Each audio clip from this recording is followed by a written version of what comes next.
एक छोटे से गांव में विकास नाम का एक लड़का रहता था। विकास बहुत होशियार था, लेकिन उसकी एक बहुत बड़ी समस्या थी। वह किसी भी काम पर ध्यान नहीं लगा पाता था। उसका मन एक बेचैन पक्षी की तरह हर पल इधर उधर उड़ता रहता था।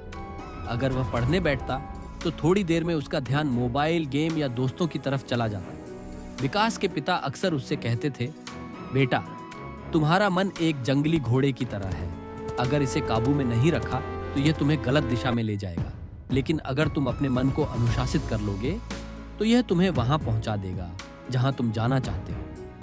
लेकिन विकास ने कभी इस बात को गंभीरता से नहीं लिया। एक दिन गांव में एक बुजुर्ग और ज्ञानी शिक्षक आए, जिन्हें लोग गुरुजी कहते थे। विकास के पिता उसे गुरुजी के पास ले गए और उसकी समस्या बताई। गुरुजी मुस्कुराए और विकास को पानी से भरा एक छोटा सा गिलास देते हुए बोले, इस गिलास को पकड़ो और मेरे बगीचे में घूम कर आओ, लेकिन ध्यान रखना, पानी की एक भी बूंद नहीं गिरनी चाहिए। ये काम विकास को आसान लगा। विकास गिलास लेकर चल पड़ा, लेकिन रास्ते में पक्षियों की आवाजें थीं, पत्तों की सरसराहट थी और पास में बच्चे हंस खेल रहे थे। जैसे ही विकास का ध्यान इधर उधर गया, गिलास से पानी गिरने लगा। जब वह वापस आया तो गिलास आधा खाली था। गुरुजी ने पूछा, इतना पानी क्यों गिर गया?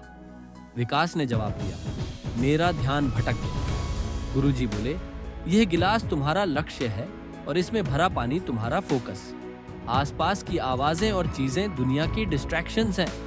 अगर तुम अपने मन को अपने लक्ष्य पर स्थिर नहीं रखोगे तो बिना जाने ही सब कुछ खो दोगे। उस दिन विकास को अपनी सबसे बड़ी गलती समझ में आ गई। उस दिन के बाद विकास ने छोटे छोटे बदलाव शुरू किए।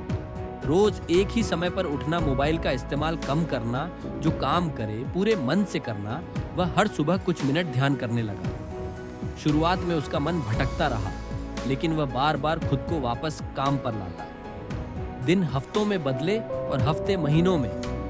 धीरे धीरे विकास को फर्क महसूस होने लगा। उसकी याददाश्त तेज हो गई, पढ़ाई में मन लगने लगा और उसके नंबर भी बढ़ने लगे। एक साल बाद एक बड़ी राष्ट्रीय प्रतियोगिता की घोषणा हुई। कम समय में कठिन सवाल हल करने थे। विकास ने भी हिस्सा लिया। पेपर मुश्किल था, कई छात्र घबरा गए, लेकिन विकास शांत रहा। उसने एक एक सवाल पर पूरा ध्यान लगाया, बिल्कुल वैसे ही जैसे गुरुजी ने गिलास वाली सीख दी थी। जब नतीजे आए तो विकास को विजेता घोषित किया गया। पूरा गांव खुशी से झूम उठा और गुरुजी की आंखों में गर्व था। विकास ने साबित कर दिया कि अनुशासित मन प्रतिभा, किस्मत और बुद्धि से भी ज्यादा ताकतवर होता है। अगर आज आपको इस कहानी से थोड़ी सी भी प्रेरणा मिली हो तो उसे यूं ही मत जाने दीजिए। आज ही अपने मन को अनुशासित करने का फैसला कीजिए। याद रखिए, आपकी सफलता की कहानी उसी पल शुरू होती है जब आप अपने मन पर काबू पाना शुरू करते हैं। शुरुआत आज से कीजिए। मेरे दोस्तों, उम्मीद करता हूं कि आपको ये कहानी पसंद आई होगी। अगर आपको कहानी पसंद आई तो वॉइस बिहाइंड वाईटी चैनल को सब्सक्राइब करना न भूलें।